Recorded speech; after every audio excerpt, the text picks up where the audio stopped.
जो पिछली सीरीज गई और नई सीरीज दोनों की बात करनी है सर, बट एटलीस्ट क्लोजिंग कल अच्छे लेवल पर हो गई, 22,000 के बेहद करीब आपके लिए निफ्टी क्लोज हुआ, 46,000 के ऊपर बैंक निफ्टी क्लोज हुआ। बट ये जो पिछले कुछ दिनों का एक्शन चल रहा था, ये थोड़ा समझाइए सर, ये एक्सपायरी को हम दें योगदान, या फिर जो बाकी बाजार में खबरें चल रही थी और ओवरहीटेड मार्केट थोड़ा करेक्ट होने की कोशिश कर रहे थे, हुआ क्या है?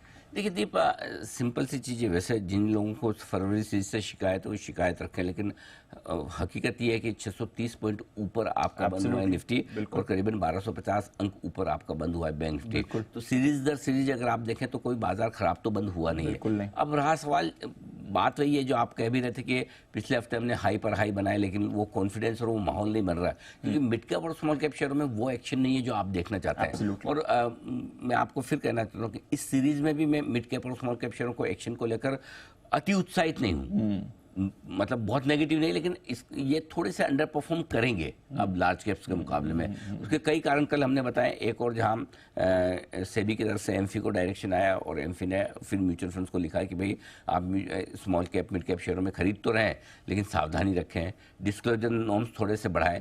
कहीं भी ऐसा नहीं कहा गया है कि आप मत खरीदिए या आप अपना एक्सपोजर मत रखिए। ये तो अल्टीमेटली इन्वेस्टर पे है। इन्वेस्टर जहां पैसा डालना चाहता है वो आपको वहां पैसा देगा, आपको उस तरह से डालना भी पड़ेगा, क्योंकि फंड के पास मैंडेट वही है। लेकिन फिर भी इन्वेस्टर्स हम जानते हैं कम समझदार है, फंड मैनेजर ज़्यादा समझदार है, ये हमारी आम धारणा है। उस लिहाज से सेबी ने जो डायरेक्शन दिया उसको देखते हुए थोड़े वोलेटिलिटी के हिसाब से, थोड़े एग्जिट करने के हिसाब से थोड़ा सा लार्ज कैप्स की तरफ प्रोपोर्शन बढ़ने की संभावना है। सो मेरा ये समझना है दीप कि कहीं कोई मार्केट में खराबी नहीं है। अगर आप लाइफ हाई पर 200 पॉइंट नीचे बंद हो रहे हैं और उसमें अगर आप बुलिश फील नहीं कर सकते तो आपका कोई कुछ नहीं कर सकता।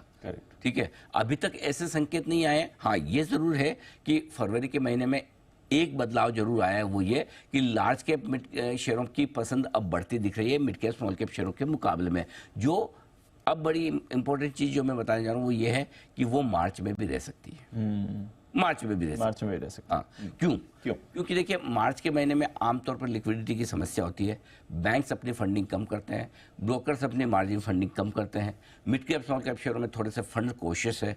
प्रोमोटर्स अपनी तरफ से जहाँ जहाँ मौका लग रहा है बिकवाली करें। अब आप देखिए कल एक और ये कौन सी कंपनी जिसमें प्रोमोटर बेच के नहीं, एग्रोटेक, ठीक है, बीजीआर एनर्जी तो बेच रही है आज। एग्रोटेक में भी मार्केट प्राइस से काफी कम प्राइस में लगभग 40-50% डिस्काउंट पर उन्होंने स्टेक बेची है। इसका मतलब कहीं ना कहीं मिड कैप स्मॉल कैप शेयरों में फ्रोथ है, वैल्यूएशंस महंगे हैं। सो आपको काम एक ही करना है, जिन मिड कैप स्मॉल कैप शेयरों में वैल्यूएशन महंगे हैं उसमें सावधान रहे।